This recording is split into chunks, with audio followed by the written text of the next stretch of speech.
and welcome to Tools to Create a Better Life with myself, Glenyce Hughes. Thank you so much for being here. I am so incredibly grateful for you.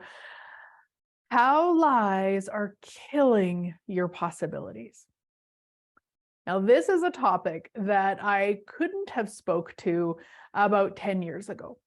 I lived my life in lies, and I don't mean the lies that, I'm 6 feet tall when I'm not even barely 5'1", not those lies, but the lies where we don't choose to be aware of what is actually going on, what is actually being created, what is actually turning out or happening in that sense.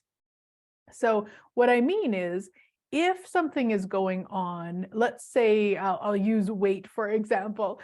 There's been times where I've lost some weight and then I stopped getting on the scale so that I didn't have to be aware when I was gaining the weight back. Now, it's not right or wrong. It's just a choice that I know that I have made countless times in the past. So this is something that I would often do to myself to ensure that I could stay in the lie. So even from a business standpoint, this is where data can be really great, because you can actually start to be aware of things that you maybe wouldn't otherwise be aware if you weren't tracking them. So if you have, like the size of your email list, if you would like to, from a business standpoint, if you'd like to be increasing that, that's great. You just might want to track it so you know which way it's going. And maybe you do something, maybe you do like a free opt-in, which means people give you their email address and they get a free, whatever, audio download, let's say. Now, if you track that, if you track how many people come in on that, and then let's say a month later you do something else where they get a PDF handout instead, then you can look at those two and go, okay, well, the PDF handout really seemed to, bring in 2 or 3 times more compared to the audio download. So it gives you information. And this is what I'm talking about when we lie to ourselves. It kills possibilities. And I don't mean you have to track everything. I do. I love tracking. You guys know that if you've been around for a while. I love tracking things. It keeps me present and aware. But you don't have to. But what you do want to look at is what you're telling yourself really true? So for a lot of businesses, I work with a lot of people in business, obviously, and there's been a lot of change in their businesses.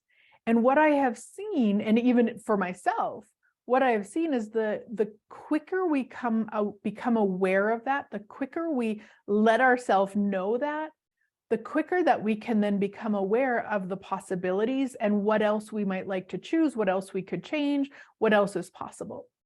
So it doesn't mean that there's a story attached. We don't have to say, oh, there's a recession and nobody's buying my stuff. Not that, but recognize, wow, okay, so a year ago when I had that similar class, there was 200 people, and this year there was 100 people.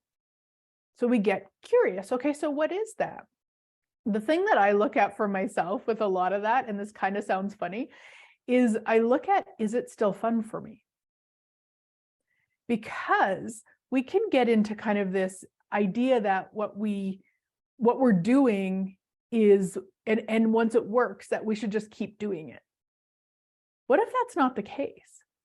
Like for me, I know that my business thrives when I'm having fun. I know that if I love what I'm doing, what I'm choosing, what I'm creating, that my business will thrive. So that's usually the first thing I look at when something changes. It's like, okay, am I still having fun with this? Do I still enjoy this? Would I like to continue with this? So I look at that. Now, if those are yeses, then okay, so then what else? Now, there might be limiting beliefs or limiting points of views in there to clear. It might be something like that. It might also be that something else has changed. So then you just get curious and you look at it and you look at what's required to change it, so that you're not in the fantasy of, oh no, everything's the same. And this is why I talk about the tracking, because that tracking becomes a part of the information. And I took a class last week. As many of you know, I'm starting up a Shopify shop, and it should be ready. I'm so excited for February 1st of 2023. And so I took a class last week about setting it up and all the pieces. And she does this level of data collection that I've never seen before. Like, I mean, wow, I was so inspired. And what it really showed me was that she would know something is changing within a week of it changing. Like, that is how thorough her data is. And I mean, this is more kind of from a shop perspective, and, you know, the sales that are coming in, but not just the sales that are coming in, you know, what's the email that was sent out to about that, and how many clicks and how many purchases, like all the pieces that she then, when she would like to go and send another email about that similar product, she can go and look at her data and see which one worked. Like, there's just so many pieces to it. Now, a lot of that is form and structure, yes. So we want to add the form and the structure, as I often call, add the logic with the woo. So I do both. And I don't do the data to the degree she does, and I'm going to with my shop, absolutely, because I can really see the value of it. I can really see how much quicker things can be.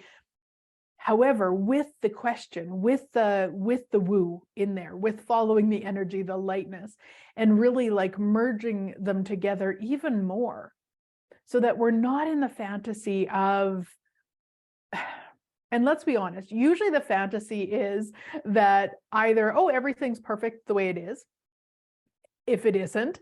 And also, if it isn't, then the fantasy usually is, I'm wrong and I'm bad. It's not working because I'm wrong and I'm bad. No, it could just be, it's time to change something. In my case, it could be just that it's not fun anymore.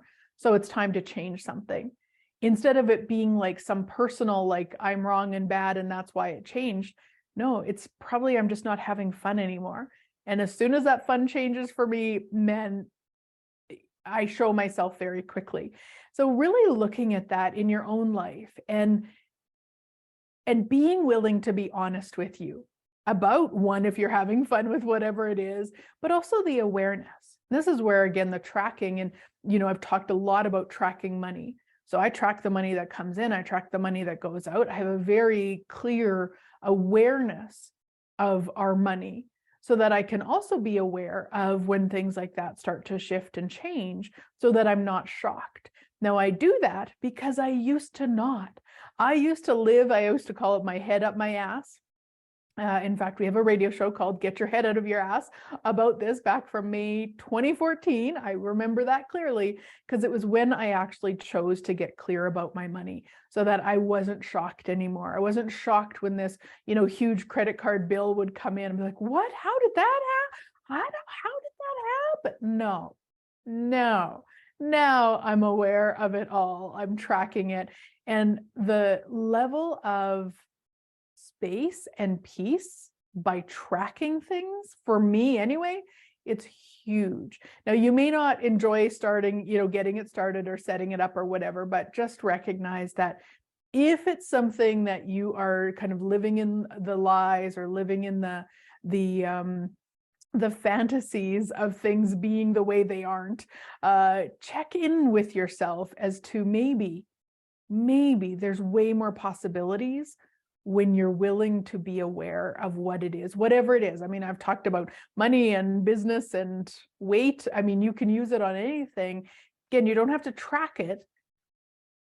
You just want to be aware of what's required to stay aware of it and present with it. For me, that's tracking. So anyway, just wanted to share that with you in case it's something you've been looking at, especially in January. So we're in January of 2023 at this time of recording. A lot of times people are looking at their last year and they're going into the wrongness of themselves. And it's like, no, just look at what is, get present with it. How are you going to stay aware of it? How are you going to stay present with it? And then what's required? What would you like it to be like? And merge the logic with the woo, my sweet friends. Merge them. Yes. And if you are in business and you would like to join us, I have a training coming up on January 31st, and it will be available in the shop. once it is complete, about how to get paid to create your product.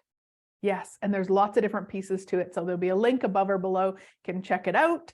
And of course, we have the 5-week Beyond What You Desire coaching with me. I would love to coach you, my sweet friends. So that link again is above or below. Have a great week, and I look forward to chatting again next week.